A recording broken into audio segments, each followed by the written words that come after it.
اب دعوت دے رہا ہوں مشہور و معروف خطیب اور داعی حضرت مولانا معراج ربانی صاحب حفظہ اللہ کو۔ آپ تشریف لائیں، آپ کا وقت 10 منٹ ہے، آپ تشریف لائیں۔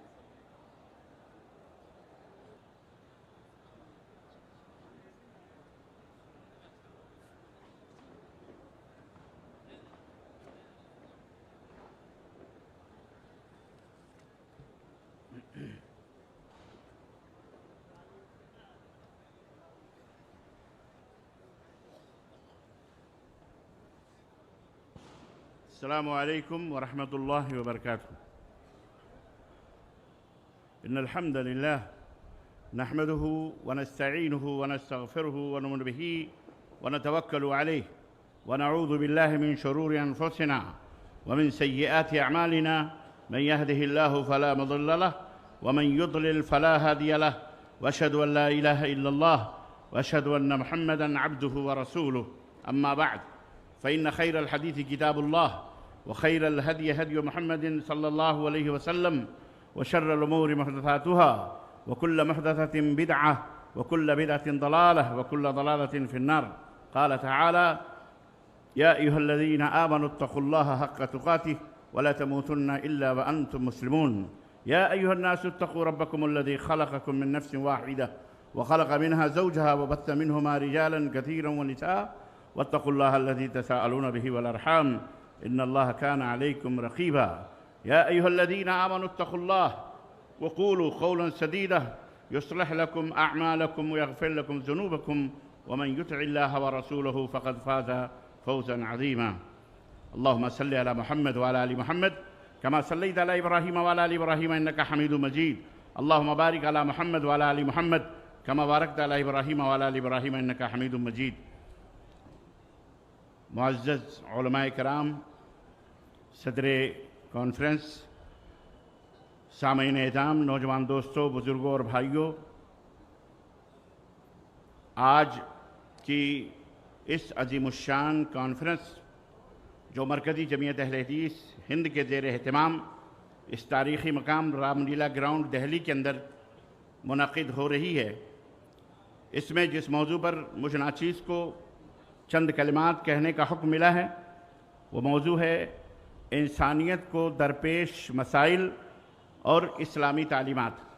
اللہ عز و جل سے دعا ہے کہ اللہ تعالیٰ اس مختصر سے وقت میں ایک میسیج، ایک پیغام آپ حضرات کی خدمت میں رکھنے کی توفیق عطا فرمائے، اور اللہ عز و جل اس عظیم الشان کانفرنس کو منعقد کرنے والے اور اس میں حاضر ہونے والے جتنے بھی دام در میں قدم سخن احباب اخوان موجود ہیں یا حاضر ہیں جنہوں نے کیا ہے سب کچھ، اللہ تعالیٰ ان کے میزان حسنات میں بنائے اور اللہ ان سب کو اس کا نیک اور اچھا بدلہ عطا فرمائے۔ حضرات گرامی قدر، انسانیت کو درپیش مسائل، یہ ایک لمبی طویل فہرست ہے، اگر میں اسے شمار کروں تو میرے لیے یہ وقت ناکافی ہوگا۔ مختصر یہ کہ آج انسانیت چاروں طرف سے گھری ہوئی ہے۔ کن کن گوشوں کو میں بیان کروں؟ حضرت غالب کے شہر میں غالب یاد آئے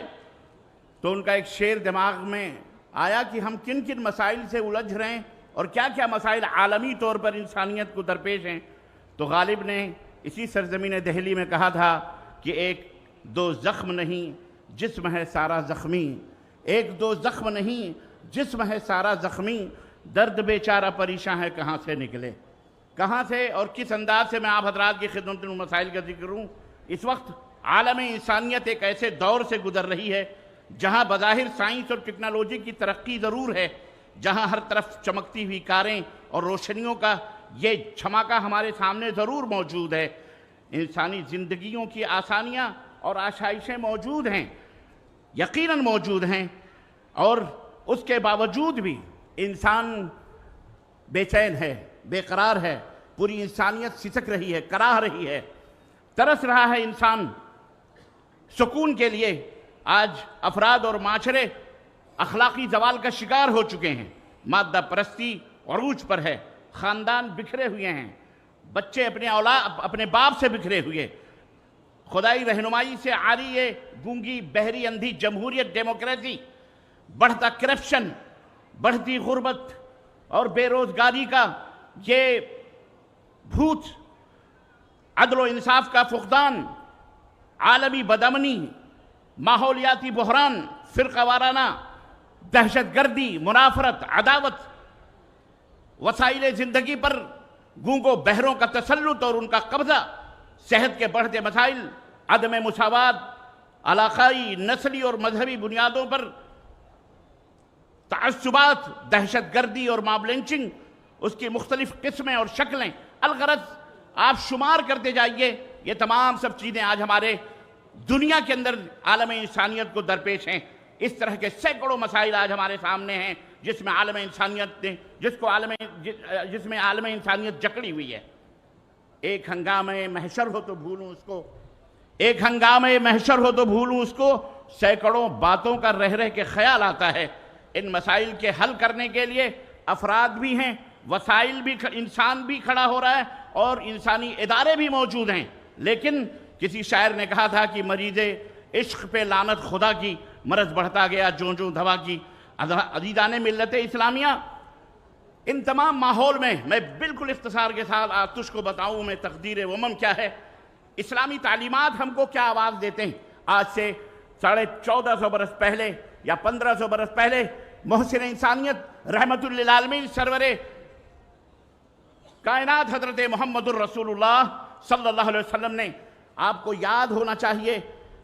انہوں نے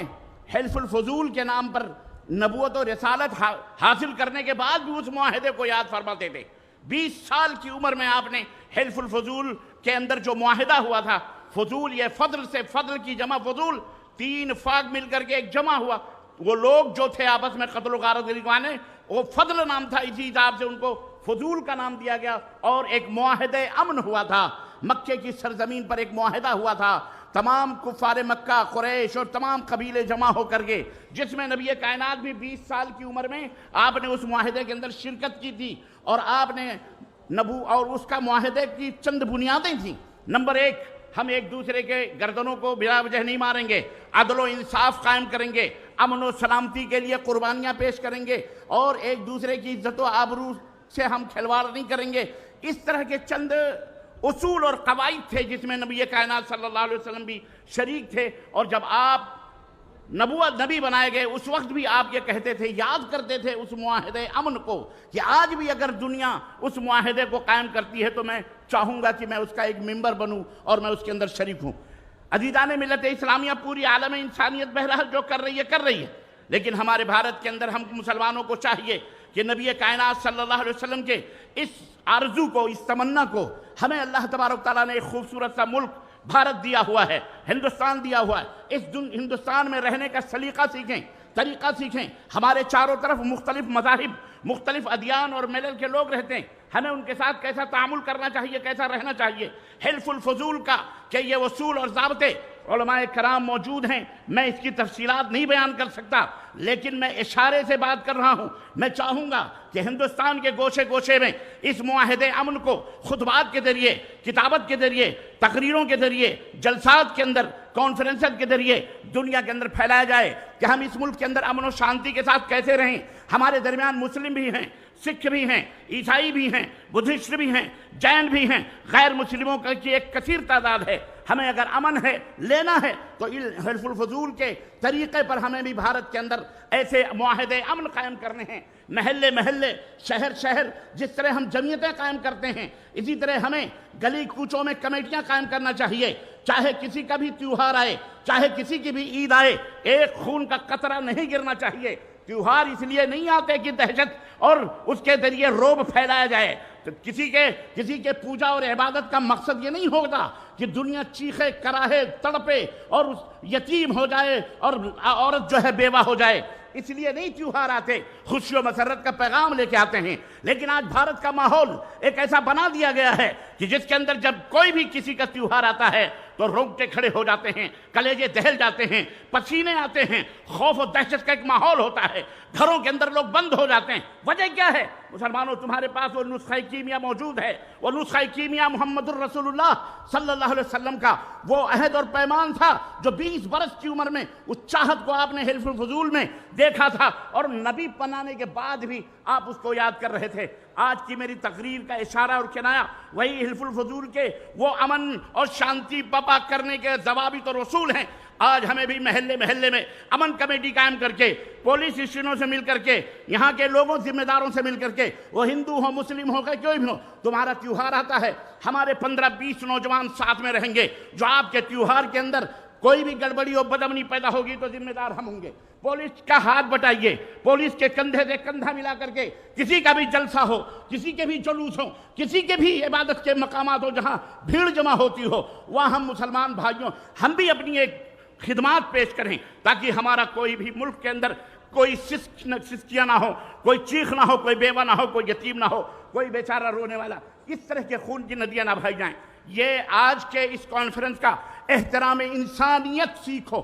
احترام انسانیت کا آج کے میری تقریر کا لب لباب تھا۔ عزیزان ملت اسلامیہ، آؤ مل جل کر کے ہم نے بھارت کے اندر امن و سلامتی، پیار و محبت، اخوت و بھائی چارگی کے خوشبوؤں سے اس کے ذرے ذرے کو مہکائیں، اور ان دشمنان کو جو ہمارے بھارت کو ٹکڑے ٹکڑے کے اوپر لگے ہوئے ہیں، ان کے لیے اگر ہتھیار نہیں تو اپنے دعاؤں کا ہتھیار استعمال کریں۔ اللہم اہد قومی فإنہم لا یعلمون، اللہ انہیں ہدایت دے، یہ نہیں جانتے، یا اللہ انہیں نیست و نابود کر دے، ان کے اوپر قہر کی بجلیاں اتارے۔ اللہ تعالی ہمیں امن و سلامتی سے اپنے وطن میں رہنے کی توفیق عطا فرمائے، اور ہم سب کو مل جل کر کے ایک دوسرے سے محبت اور الفت کرنے، اور دیش اور وطن اور اپنے ایمان اور اسلام کی خدمت کرنے کی توفیق عطا فرمائے۔ آمین یا رب العالمین، وصلی اللہ علی نبینا محمد وعلی آلہ وصحبہ اجمعین، والسلام علیکم ورحمۃ اللہ وبرکاتہ۔